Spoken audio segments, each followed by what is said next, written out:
का भुगतान पूर्ण करा दिया भुगतान की जाए। मांग को ठीक लेकर है।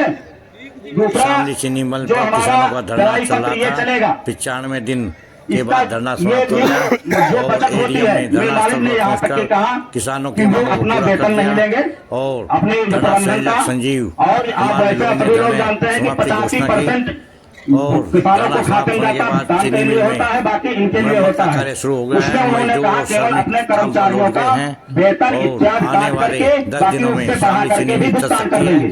चीनी मिल चालू करने की तैयारी पूरी शुरू ठीक हो है। गई है। अब आप बात समझें, अगर आपका 14 दिन में भुगतान हो रहा है तो वो 85% में भी हो जाता, बाकी कर रहे हैं, इसका मतलब क्या हुआ कि वो पिछला भुगतान ही तो होगा। भाई नया तुरंत कर रहे हैं, जो एक्स्ट्रा कर रहे हैं अलग से वो पिछले में जाएगा। दूसरी बात, इसी सत्र के साथ में अगर ये खुद कर पाते हैं तो कर पाते हैं, नहीं उन्होंने इसको बेच करके भी किसानों को देने का फैसला ले लिया। ये कोई बात नहीं, अगर बिजली आप शांत रहो भाई। वो चल रहा भाई। अच्छा ये नहीं, इसके अलावा जो इनका शीरा जो और जो इनके सहायक प्रोडक्ट हैं उनसे भी जो इनकी अर्निंग होगी, क्योंकि वो 85 से अलग होती है, वो भी आपके भुगतान में देने का लिखित का फैसला है। बहुत बढ़िया जी। साथ ही ये नहीं है कि खाली यहाँ हम, क्योंकि जब मैं दस्तखत करूंगा तो आप मेरी गर्दन पकड़ोगे, मेरा ऑफिस घेरोगे, इसलिए हमने अपने एसडीएम की अध्यक्षता में, जिसमें डीसीओ रहेंगे, अधिकारी रहेंगे, एक कमेटी बनाई है कि इस चीज की मॉनिटरिंग करेगी कि इनको कितनी अर्निंग हो रही है। ये ना हो कि हमको जो कागज पकड़ा दें और कहे साहब हमारा तो खाली 85% तक ही हुआ। इसकी मॉनिटरिंग के लिए कमेटी हम बना रहे हैं। आपके जो भी आपकी कमेटी अगर किसी को तय कर देती है तो उसकी कमेटी भी जो हमारी रिपोर्ट आएगी हम उसके सामने रखेंगे कि साहब इनका देखो ये इतना इस महीने का आया है। वो भी बात है, जो महीने में एक्सेल होगा वो पिछले भुगतान में दिया जाएगा, क्योंकि नए का जब नए सिरे से होगा तो पिछले साल का भुगतान उससे दिया जाएगा।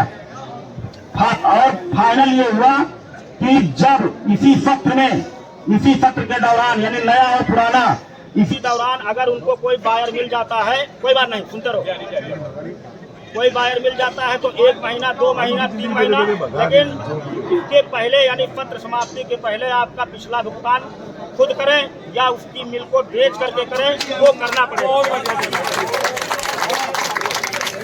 हमने तो फैसला दिया जी, आप इसे मान का मैं पक्का लिखित रूप में दे दूं। डीएम साहब देंगे, डीएम साहब देंगे, डीएम साहब देंगे।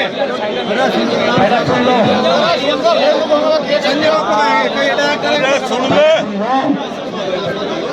कल आपके द्वारा जो कमेटी बनाई गई, पिछले 3-4 दिनों से सबसे वार्ता होती रही। अब जो आपने यहाँ पर पॉइंट कहे हैं, जो बिंदुए उठाए हैं, वो सभी पॉइंट हमारे पास में टाइप शुदा है और ये दस्तखत समेत होगा, मालिक का भी दस्तखत होगा, हम लोगों का भी दस्तखत होगा। ये कोई कोरा टाइप का फैसला नहीं है। बाकी ठीक है, जब इतनी मान लीजिए कोई धरना चल रहा, कोई प्रदर्शन चल रहा या किसी बात को लेकर के है, जब आप लोग कोई कमेटी बनाते हो तो कमेटी के ऊपर चीजों को छोड़ना चाहिए, प्रशासन के ऊपर छोड़ना चाहिए। हम यहाँ कोई किसी के साथ छल करने नहीं आए हैं। हमारा काम है आपका भुगतान होना, आपकी मिल चलना। ये जिला आपका है, ये गन्ना आपका है, ये क्षेत्र आपका है। मैं आज यहाँ नौकरी पर हूँ, कल कहीं और होगा। इस तरह से मैं कोरी बात नहीं करता। ये समस्या आज की नहीं है, ये कई साल से है कि ये मिल लगातार घाटे में जा रही है। इस चीज को लेकर के आप लोगों ने यहाँ पर इतने दिन लगातार, करीब 90 दिन से ज्यादा हो गया और धरनारत है। हमने कोई भी क्रियात्मक कार्रवाई नहीं की और ना ही करेंगे। हमने आपकी बात को सुना और ये भी मैं कह रहा हूँ कि यह पहली बार हो रहा है कि मिल मालिक को भी ये सोचना पड़ा। हमारी जो यहाँ पर वर्किंग है वो मध्यस्थता की है। हमने कमेटी के बीच में, मिल मालिक के बीच में, डीएम साहब के साथ में पूरी सबकी वार्ता हुई और जो निष्कर्ष निकले हैं ये आपके हित में है। आपको आने वाली जनरेशन भी याद करेगी। आप बात को समझें, मेरी बात को पहले सुन लें, उसके बाद में वही कमेटी की भी बात है, मैं थोड़ा उसको विस्तृत में बताऊंगा। बात यह है कि आपकी चीनी गन्ना खड़ा है, चीनी मिल भी चलनी चाहिए और पिछला भुगतान भी होना चाहिए। यही तो मांग है, इसके अलावा और किसी की कोई मांग नहीं है। कोई नहीं चाहता कि यहाँ से लेकर के 50 किलोमीटर दूर गन्ना लेकर के जाए। अगर ये मिल बंद हो जाती है किसी कारणवश, आप लोगों की किसी नासमझी की वजह से, उसका बहुत दूरगामी परिणाम होगा। एक मिल को बंद करना किसी को बहुत आसान है, उसके बाद में इसको चालू करना आप देखेंगे सहारनपुर में 7-8 साल बाद चली है, क्या हालत हुई होगी वो मैं भी अच्छी तरह जानता हूं। जो छोटे छोटे किसान है, भैंसा बुग्गी और इन चीजों से लेकर के आते हैं गन्ना, यहाँ अपनी मिल रहती है, अपने घर की मिल रहती है, आप आते हो, अपना तौल होती है, पेमेंट मिलता है। थोड़ा इस मिल की कमी रही, इनके प्रबंधन की कमी रही कि हमारा बैकलॉग बढ़ता चला गया, इसीलिए ये नौबत आई है। हम इस समझौते पर आए हैं कि ये चले भी और आपका भुगतान भी हो। आने वाले समय में ये मिल बची रहेगी। जब मालिक ने भी कह दिया है, बल्कि हम लिखित में रखे हैं और कराएंगे उसको, कि अगर हम उसका समय से भुगतान नहीं कर पा रहे हैं तो हम मिल बेच देंगे। इससे बड़ी बात और क्या होगी? नहीं, और क्या होगी आप बताइए भाई। आप अगर थोड़ी देर मेरी बात सुनो, अगर आप इसको बंद कर दिए, आप बंद कर दोगे, इसकी कीमत कुछ नहीं रह जाएगी। और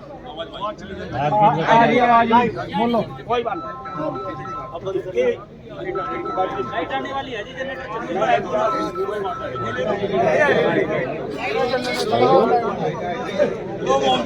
कोई बात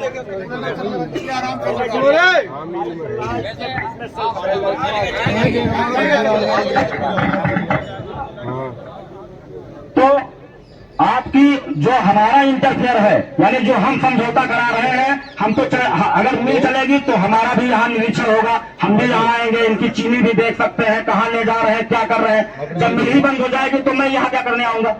यानी प्रशासन का इंटरफेयर, डीसीओ का, एडीएम का या किसी अधिकारी का, आपका भी, आप भी तभी तक यहाँ आओगे जब तक चल रही है। तो अब जो मान लीजिए उन्होंने कहा कि हम मिल बेच करके भी पैसा दे देंगे, तो ये चीज हमें को लागू कराना है, इसलिए आपका गन्ना भी जाए और हमारा पिछला भुगतान भी हो। ये शर्त है जो आपने इन्होंने कहा वो मैं लिखित रूप में लाया हूं। कोई कोरी बात नहीं है, किसी को ऐसी बात नहीं है। कमेटी का फैसला आपको मानना चाहिए। हमेशा कोई भी बात होगी थोड़ा नरम गरम रहेगी, जरूरी नहीं है कि आप कोई चीज सोच करके आए हो 100% वही हो जाए। आपके बच्चे भी बहुत तैयारी करते हैं और पता लग, मतलब सब कोई का चाहता हमको बड़ी बड़ी नौकरी मिले, लेकिन छोटे में भी कंप्रोमाइज करना पड़ता है, फिर आगे प्रयास करता है। लेकिन ये प्रयास जो है ये लिखित का है, ये ऐसी कोई बात नहीं है। इसमें जो आपने ये कहा कि नए सत्र में जो है, ये बात मुझ पर नहीं हो, ये बात पक्की लिखित रूप में होनी चाहिए। कैसा मतलब ये हुआ हमारा बोलने का अधिकार नहीं, तो कुछ बात ऐसी नहीं कहनी पड़े। हमने कहा जो फैसला होगा वो लिखित में होगा, एग्रीमेंट में होगा। और पीएम सिंह से वकील सबसे बड़ा वकील है, उस तक पूछ के हमने कदम था, उसके मौके के गवाह चौधरी साहब जब उज्जैन सामने नियम सिंह है पहुंच गए। और इस व्यक्ति के घर से उस तो बना कोई वकील हो लियो भाई, जो लिखवाना मिल मालिक पे वो लिखवाओगे, और हमारी कोई गारंटी नहीं है।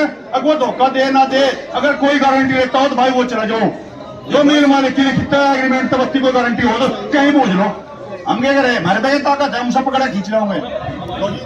कमेटी को नहीं गया ना, मैं कैलेंडर में कमेटी को नहीं गया ना, जो हमारे अधिकारी बैठे हैं ना, ये विश्वास करे भगवान है, देवता है, इनके गैर बेचारों को छड़ना हो, जो कुछ भी बात हो बिल्कुल सच्ची हो, उसका कोई नट्टा ना।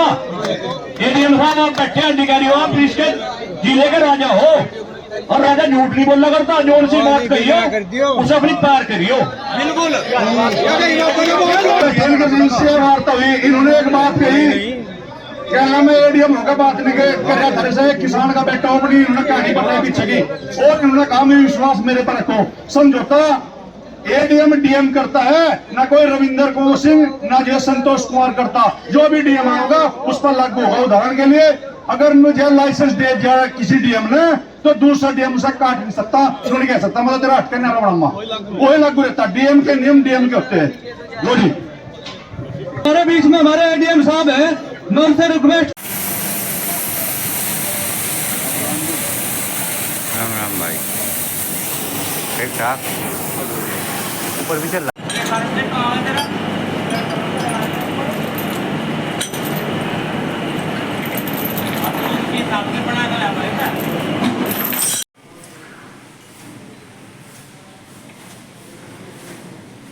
बस जी, धन्यवाद।